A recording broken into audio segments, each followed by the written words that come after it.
Buenos días a todos.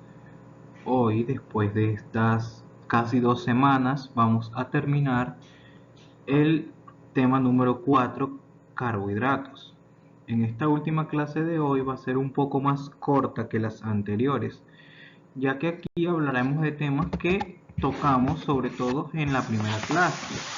Aquí solamente esta es una clase como para profundizar lo que vimos por encima, hacer un poquito más de énfasis en ciertos tipos de estructuras y en ciertos tipos de cosas y terminar de culminar una, una reacción que no vimos la vez anterior, que es la glicosilación, que también tiene que ver con las estructuras que vamos a ver al final de la clase. Completando el último grupo de reacciones en las que nos quedamos la clase pasada, tenemos la glicosilación o glucosilación. La glucosilación es un proceso bioquímico en el que se adiciona un glúcido a otra molécula. Esa molécula, la cual va a recibir el glúcido, se le denomina aceptora. Y esta puede ser de muchos tipos. Por ejemplo, puede ser de tipo proteica o tipo lipídica, para formar un glucolípido, una glucoproteína o un glucolípido. La glucosilación, cuando se realiza sobre un grupo alcohol-tiol, se denomina o glicosilación y se forma a través de un enlace de oxígeno. Mientras que si el segundo grupo es una amina, se forma un enlace N-glucosídico. Por ejemplo, lo que se forma entre la adenina y la ribosa en los nucleótidos.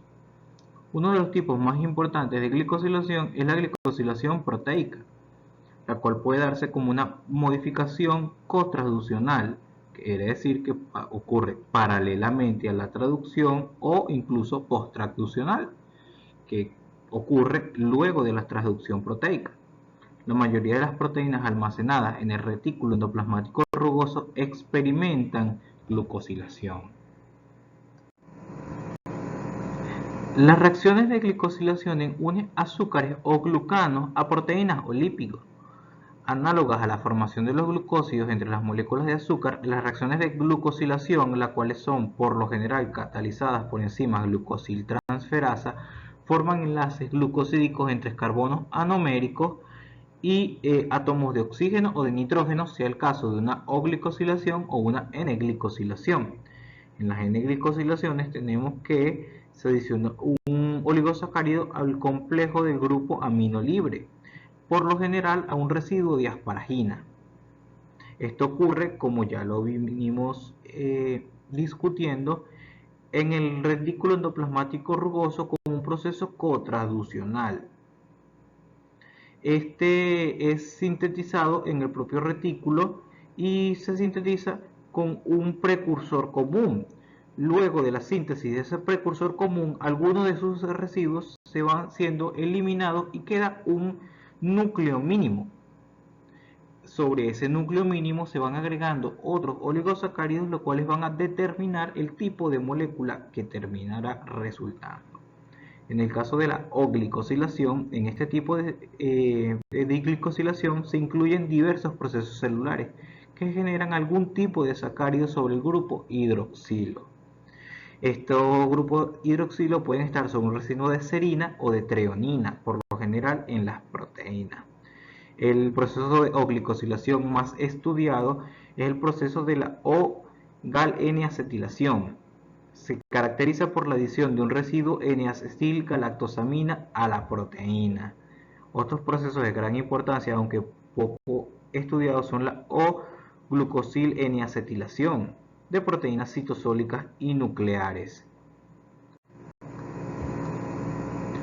Habiendo ya definido el último tipo de reacción, podemos entrar en materia y podemos empezar a definir lo que son los disacáridos. Los disacáridos son moléculas formadas por dos monosacáridos unidos mediante un enlace glucosídico. Tenemos que esa unión se hace a través de la reacción de esos grupos OH entre monosacáridos. Al monosacárido tener tantos OH, ese OH del carbono anomérico o ese OH reductor puede combinarse o puede reaccionar con distintos OH dentro de la molécula o dentro del otro carbohidrato, teniendo que, dependiendo con quién reaccione, se define el tipo de enlace. Por ejemplo, si el carbono anomérico reacciona con el carbono 4 del siguiente monosacárido, se hace un enlace 1,4. Y asimismo para los otros carbohidratos, haciendo enlace 1,6, 1,5, 1,2, 1 y así sucesivamente. Teniendo que el carbono anomérico tiene dos configuraciones diferentes, el carbohidrato, el disacárido resultante puede estar en dos configuraciones. Por ejemplo, si se unió el carbono anomérico o el carbono 4, queda un enlace tipo 1,4. Dependiendo si era un alfa o un beta, un anómero alfa o un anómero beta, queda enlace alfa 1,4 o beta 1,4. El carácter reductor que se da en un disacárido es si uno de los monosacáridos tiene un carbono anomérico libre, si este no forma parte del enlace glucosídico. Pero si los carbonos anoméricos, los dos carbonos anoméricos, forman parte del enlace, el disacárido pierde su capacidad reductora. Trayendo un ejemplo al caso, tenemos aquí una tabla que nos dice varios disacáridos con conexiones alfa, en donde tenemos a la maltosa, la cual es una unión entre dos alfa de glucopiranosa a través de un enlace 1,4 o alfa 1,4, la alfa-alfa trealosa o la sacarosa. La sacarosa incluso nos da dos monosacáridos bastante diferentes, como lo son la alfa de glucopiranosa y el beta de fructofuranocido. Todos estos en condiciones o en conexiones de tipo alfa. Y por otro lado, siguiendo la misma tónica de ejemplos, tenemos ahora disacáridos con conexiones de tipo beta, en donde tenemos a la C-leviosa, la lactosa y la gentobiosa. Todas ellas en su estructura se les denota esa conexión que tienen entre ellos, no es lineal, sino es cruzada, por ser una conexión de tipo beta. Los disacáridos son muy abundantes en la naturaleza. Tenemos que los disacáridos, no todos los disacáridos tienen importancia fisiológica, por lo que aquí les traigo a colación o acotación un cuadro, el cual nos remarca algunos disacáridos de importancia fisiológica, como lo son la sacarosa, la lactosa, la maltosa, la isomaltosa, la lactulosa y la trealosa, en donde al menos los primeros tres disacáridos los vamos a ver más de cerca en los siguientes ejemplos. El primer ejemplo que vamos a revisar es el de la sacarosa. Tenemos que la sacarosa, sucrosa, azúcar común o azúcar de mesa, todos ellos nombres de la misma, es un disacárido formado por glucosa y fructosa.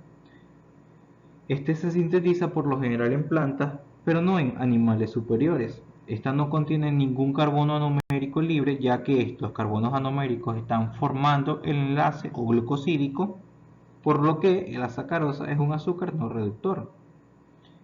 Entre las importancias de la azúcar común tenemos que su principal importancia es servir de ingesta calórica y de suplemento energético para el cuerpo. Mientras que por el segundo ejemplo tenemos a la lactosa. La lactosa es un disacárido formado de la unión de una molécula de glucosa y otra de galactosa. Esta se conoce también como azúcar de la leche y aparece en la leche de las hembras en la mayoría de los mamíferos. Para la correcta absorción de la lactosa es necesaria la presencia en el intestino de la enzima lactasa, la cual corte ese enlace beta 1,4. Sin embargo, no todo el mundo o no todos los seres vivos tienen esta enzima. Esta enzima la producen los seres humanos en la primera etapa de su vida y se empieza a dejar de sintetizar con el tiempo. También la tienen algunas razas de gato y algunos otros animales. La lactosa es importante porque ayuda a la absorción del calcio, permitiendo la correcta mineralización de los huesos y también posee efectos prebióticos que benefician a la flora intestinal. Otros ejemplos de disacáridos de importancia fisiológica son la maltosa. La maltosa es un disacárido formado por dos glucosas unidas por un enlace alfa 1,4. Se conoce también como maltobiosa o azúcar de malta, ya que aparece en los granos de cebada germinados. Aquí la importancia radica más en su aspecto económico, ya que cuando hablamos de cebada se nos vienen a la mente muchísimos productos, como lo son los panes, las cervezas, la malta y mucha otra gran cantidad de productos que aportan una gran carga glucémica. Otro ejemplo, o el último ejemplo que vamos a tocar de los disacáridos es la celebiosa.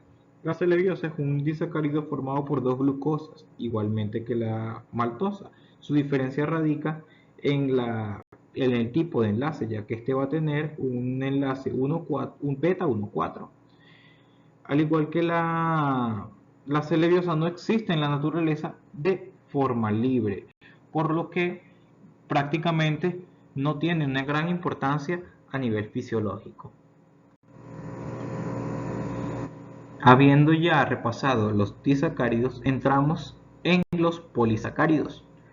Los polisacáridos, como bien lo definimos en la primera clase, se dividen en homopolisacáridos y heteropolisacáridos. Los homopolisacáridos o homoglucanos son un tipo de polisacárido el cual contiene un solo tipo de carbohidrato y este se puede encontrar de manera lineal o ramificada. Algunos de los homopolisacáridos más importantes son el almidón, el glucógeno, la celulosa y la quitina.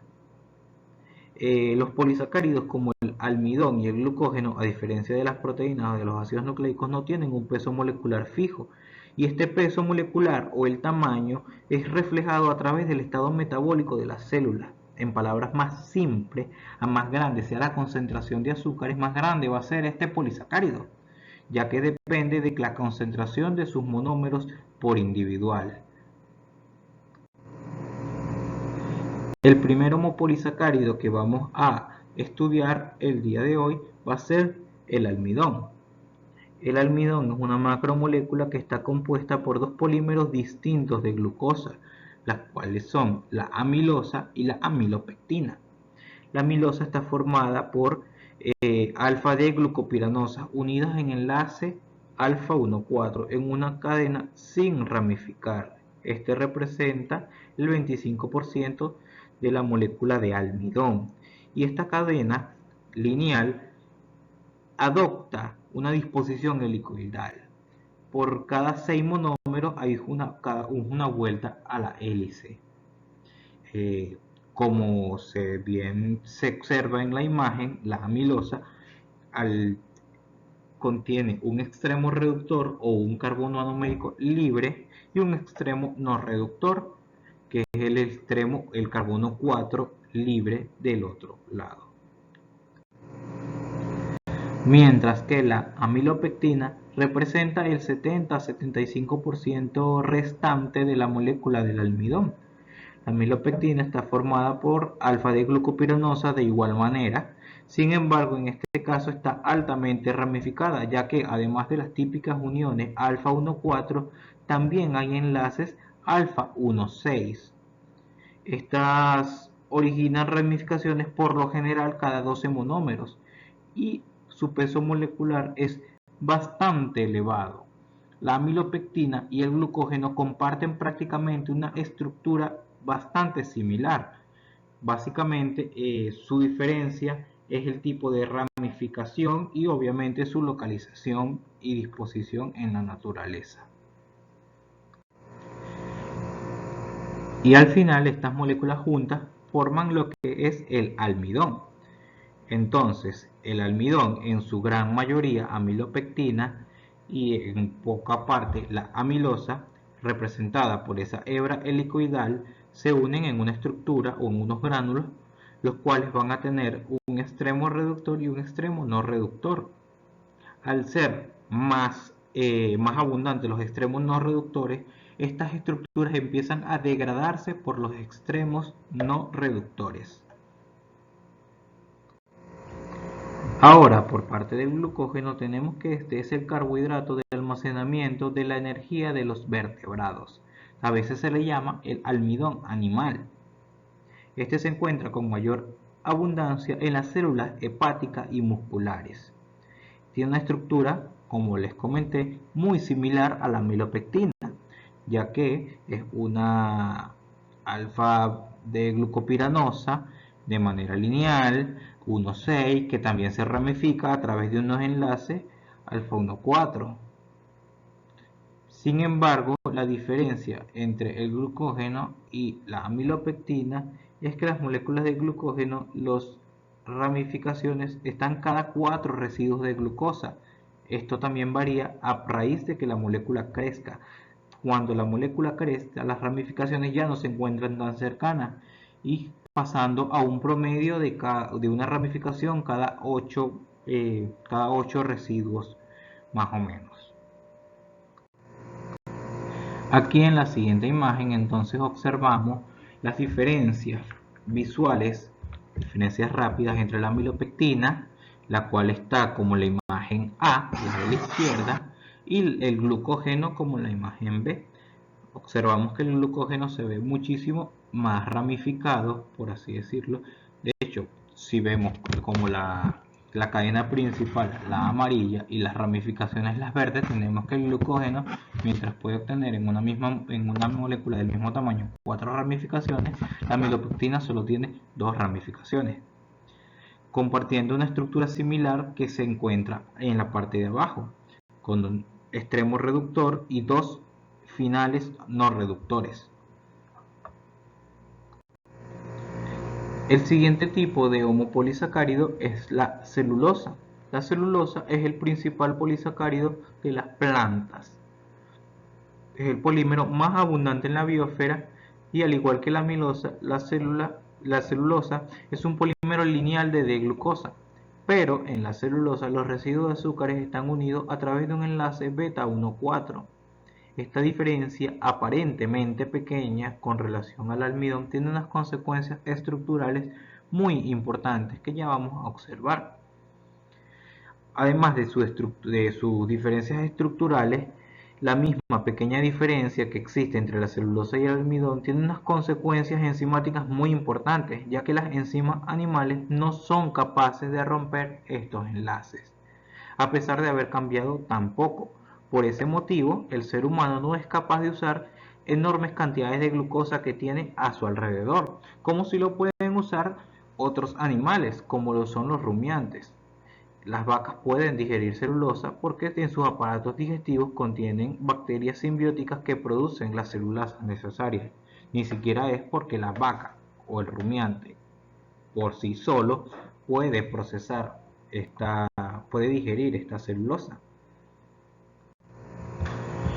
Tenemos que estas conformaciones lineales de celulosa se agrupan o se ponen paralelamente la una a la otra y empiezan a hacer puentes de hidrógenos entre ellas. Estos puentes de hidrógeno le dan estabilidad intermolecular hasta estas moléculas y empiezan a crear las llamadas microfibrillas de celulosa, ya que la celulosa no solamente tiene funciones de almacenamiento, sino que esta microfibrilla de celulosa puede formar parte de otra macroestructura para ser parte estructural de las plantas y vegetales. En la siguiente imagen vemos las diferencias estructurales entre el glucógeno, el almidón y la celulosa. Tenemos que el glucógeno y la amilopectina comparten una estructura similar, en donde tienen dos tipos de enlace y están ramificadas. El almidón, que está representado aquí en forma helicoidal, ya sabemos que entonces es la amilosa, la cual es únicamente lineal con un solo tipo de enlace y que se dispone cada 6 monómeros a hacer una hélice. Mientras que en el último tipo tenemos a la celulosa, la cual, a pesar de que también es lineal, se empiezan a superponer una lineal con otra molécula lineal para formar esos puentes de hidrógenos y hacer una estructura más fuerte.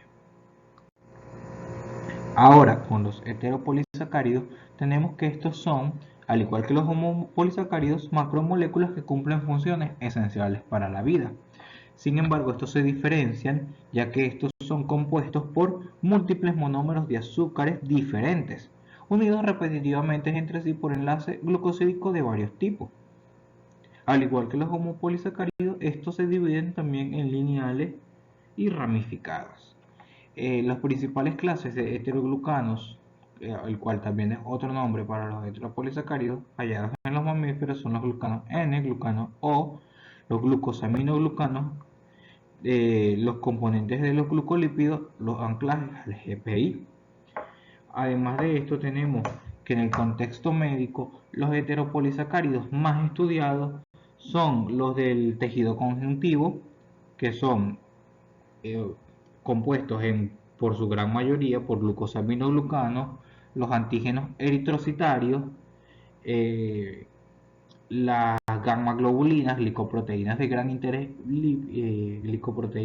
interés fisiológico y glucolípidos que recubren al sistema nervioso central.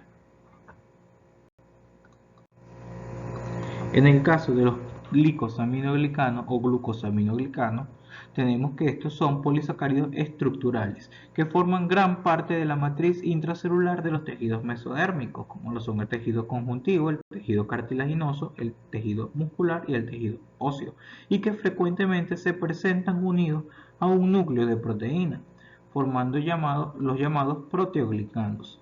La estructura de los glucosaminoglicanos es la de un copolímero AB. Eso quiere decir que tiene dos monómeros diferentes, los cuales se repiten muchas veces, y dependiendo de esos monómeros, el glicosaminoglicano adquiere un nombre u otro.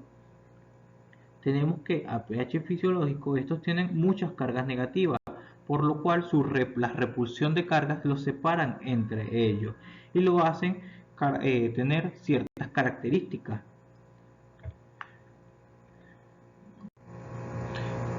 Ejemplificando uno de esos glucosaminoglicanos, tenemos el ácido hialurónico.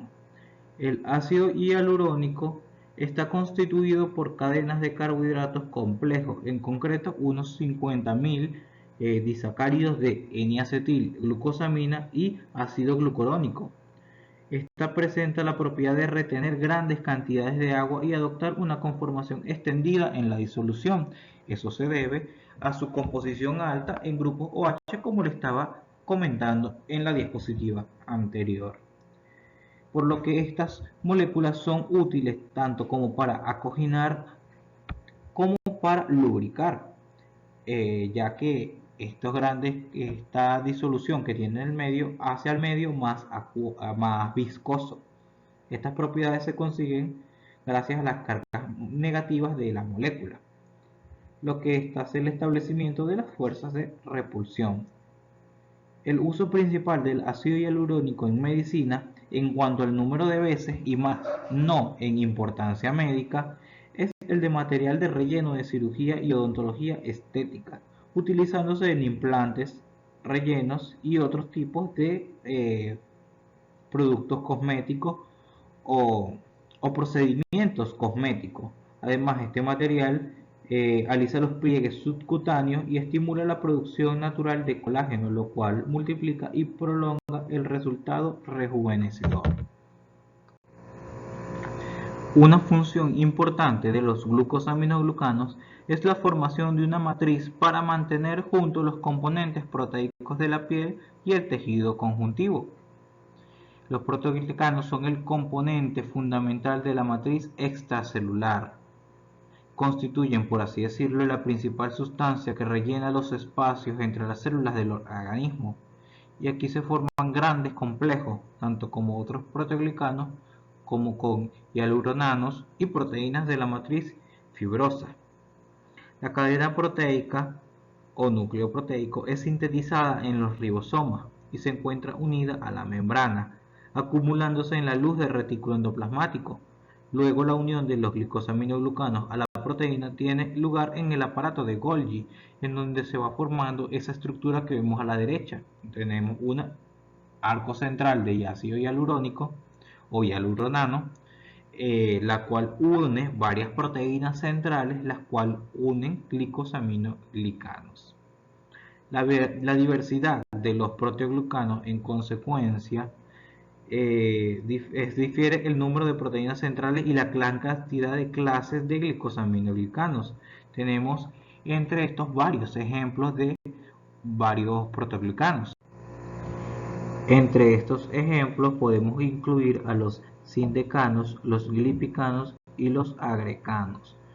Los sindecanos son una clase de proteoglicanos con sulfato de heparán y sulfato de condroitina, en los cuales la proteína central es una proteína transmembranal, quiere decir que está anclada a la bicapa lipídica. Por otro lado, los glipicanos son proteoglicanos que contienen sulfato de heparán y están unidos a la membrana celular por anclaje de tipo GPI. Y en último, los agrecanos, tenemos que estos son proteoglicanos que abundan en los cartílagos y ellos constan de una proteína central a la que se le unen más de 100 cadenas de sulfato de condroitina y 40 cadenas de sulfato de quertán. Entre sus funciones tenemos la de organizar matrices extracelulares, participar en procesos celulares y que estos pueden implicar acciones en las superficies celulares. Por ejemplo, los sindecanos unidos a la membrana y los glipicanos se unen a moléculas de señales específicas, ya que son componentes para varias vías de transducción de señales en el ciclo celular. Los proteoglicanos pueden ser considerados un tipo de glicoproteínas. Sin embargo, su naturaleza y su gran cantidad de moléculas las han catalogado como un tipo de glicoproteínas especiales. Hablando ahora del término general de glicoproteínas, tenemos que más de la mitad de todas las proteínas eucariotas tienen cadenas de oligosacáridos o polisacáridos unidas a ellas de forma covalente. Existe una asombrosa variedad de proteínas modificadas de este tipo, a las que se les denomina glucoproteínas, que pueden tener funciones muy diversas.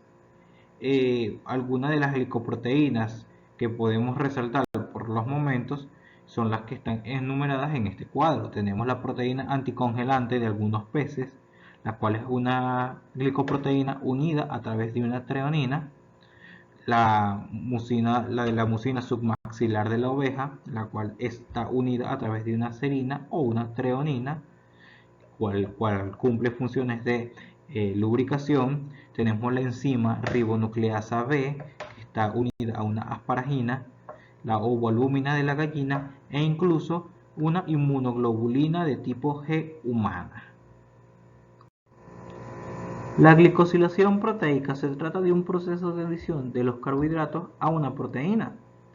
Las proteínas a las que se le ha añadido una cadena de glúcidos o glucoproteínas, su finalidad es ser secretada o formar parte de la superficie celular, aunque proteínas nucleares y citosólicas también pueden estar glicosiladas.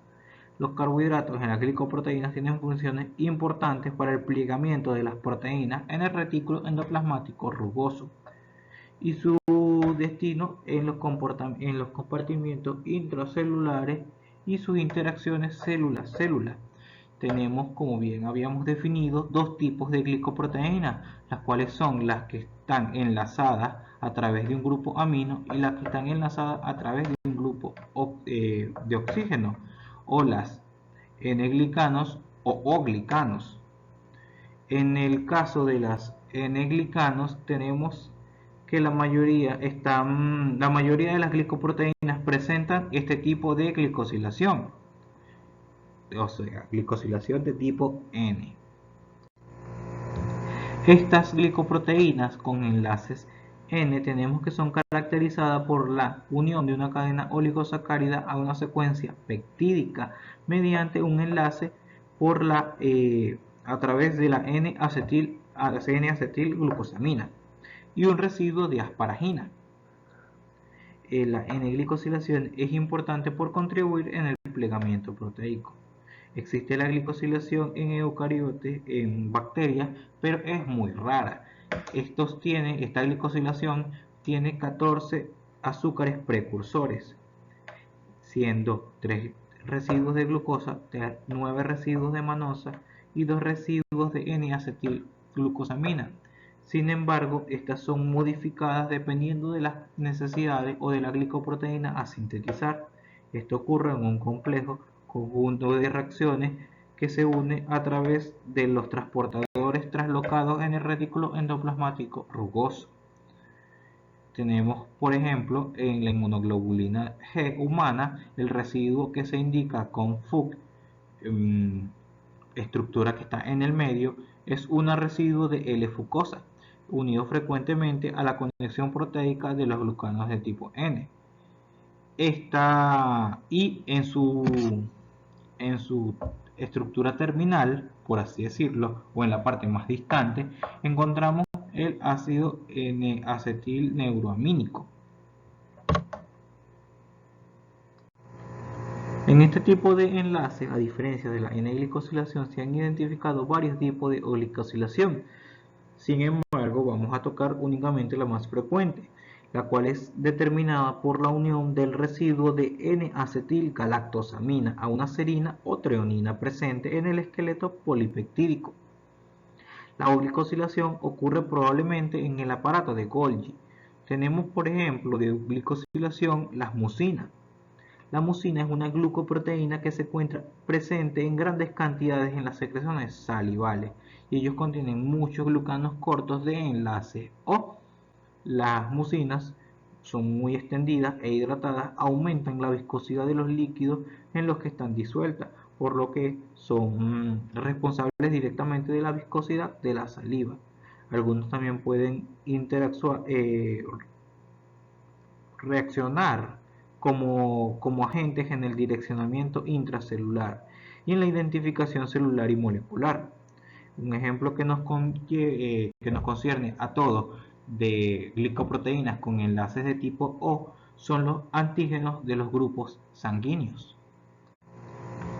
Tenemos que los antígenos eritrocitarios son un grupo muy importante de oligosacáridos, los cuales definen el tipo de sangre. En algunas células, estos antígenos eritrocitarios están unidos a proteínas de la membrana de los glucanos en forma de enlaces O. Sin embargo, otro tipo de posibilidad es el caso que se está reflejando aquí en la diapositiva, es que estén unidos a una molécula lipídica como lo es la ceramida para formar un glucolípido. Entonces tenemos que, dependiendo del residuo que tenga esa cadena hacia arriba, va a generar un tipo de clasificación dentro del sistema ABO o la ausencia de uno. Tenemos, por ejemplo, en el grupo O o en el grupo común, tenemos que se componen de una glucosa, 2 galactosa, una N-acetilglucosamina y una fucosa. Cuando estamos hablando del antígeno A, se le agrega una N-acetilgalactosamina. Cuando estamos hablando del grupo B, se le agrega una galactosa. Cuando hablamos del grupo AB, hablamos de las dos moléculas a la vez. En la siguiente diapositiva tenemos otra vez el ejemplo de los grupos eritrocitarios, de los antígenos eritrocitarios. Sin embargo, están representados de otra manera. Tenemos que cada uno tiene un grupo lateral R. Por lo que vimos, ese grupo lateral R puede estar representado tanto como por un lípido como por una proteína. Si observamos el grupo O, tenemos que ese grupo O va a ser un grupo común para el grupo A y el grupo B. La diferencia es que en el grupo A se adiciona una molécula y en el grupo B se le adiciona otra molécula. Tenemos también otro fenotipo médico de bastante importancia, que es cuando a ese grupo O le falta la fucosa y no puede ni siquiera ser catalogado como O, el cual es el fenotipo Bombay. Es un tipo de sangre el cual solamente puede recibir sangre de otro fenotipo Bombay, ya que al no tener esa fucosa, no tiene ninguna estructura común y todos los antígenos que se le administre van a ser desconocidos para ese organismo. Habiendo dicho esto, hemos terminado el tema número 4 de carbohidratos. Hay muchos de estos temas que han sido tocados bastante superficiales porque la idea es que ustedes traten de profundizar a medida de que van leyendo. Eh, de verdad que ha sido una experiencia usar este tipo de herramientas porque, como les he comentado, no estoy acostumbrado a este tipo de dinámicas.